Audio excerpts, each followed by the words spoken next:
Simula nga po mga idol, Game 1 hanggang Game 3 ng first round series ng Lakers at Denver Nuggets, pare-pareho nga po ang storya. Bagamat man nauuna ditong makalamang ang Lakers, parati para naman silang nakakambakan at natatalo pa ng Nuggets sa second half. Kaya ngayon nga pong isang talo na lamang ng Lakers at malalaglag na sila sa playoffs, kailangan nga pong ilabas ng kanilang team ang kanilang best starting five sa Game 4. Yes mga idol, kailangan nga po nila na gumawa na ng mabigat na adjustment sa lineup at rotation kung gusto nilang manalo. At kung ang dating head coach nga po ng Lakers na si Phil Jackson ang tatanungin, mas gusto nga nitong ilagay sa kanilang starting unit sina Austin Reeves, Spencer Dinwiddie, LeBron James, Anthony Davis at si Christian Wood. Well, tama nga ang inyong narinig, kailangan nga pong tanggalin ni Coach Darvin Ham sina D'Angelo Russell at Rui Hachimura na hindi kayang makipagsabayan sa pressure at pisikalan ng Denver Nuggets. Kailangan na rin naman nga pong ibalik si Davis sa power forward at ilagay si Christian Wood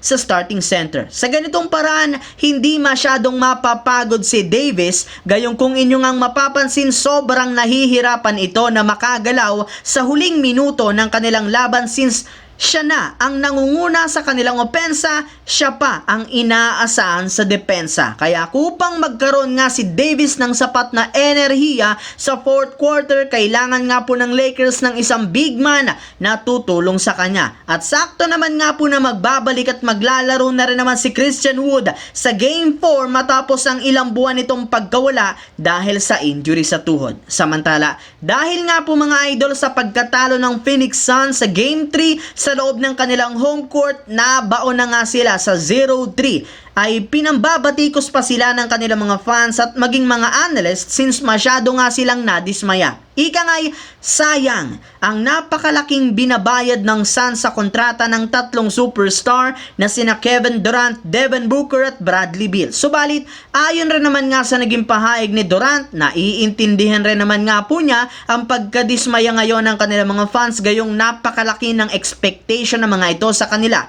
Ibig sabihin, tama lang naman ang mag-react na gano'n ng mga fans sa team dahil sobra silang nadismaya bilang isang super team. Kaya humihingi nga po siya ng tawad sa lahat ng fans na nabigo ng kanilang team. Pero sa kabila nga po niyan, hindi pa rin naman sila susuko dahil idadagdag lang naman nga nila ito bilang motibasyon upang magkaroon ng magandang performance sa do or die Game 4. Sa kabilang banda, pinarangalan ng NBA mga idol si Stephen Curry bilang 2024 Clutch Player of the Year matapos niyang pangunahan ng liga pagdating sa multiple clutch categories, pagdating sa pagtatala ng puntos, paggawa ng 3 points at higit sa lahat, pagkakaroon niya ng halos perpektong shooting sa free throws. Ayon nga sa lumabas na botohan, nakakuha nga po si Stephen Curry dito ng 45 first place points, 18 second place points at 19 third place points, kung saan nakakuha siya ng 298 points. Ngunit sa kabila nga po ng magandang performance nito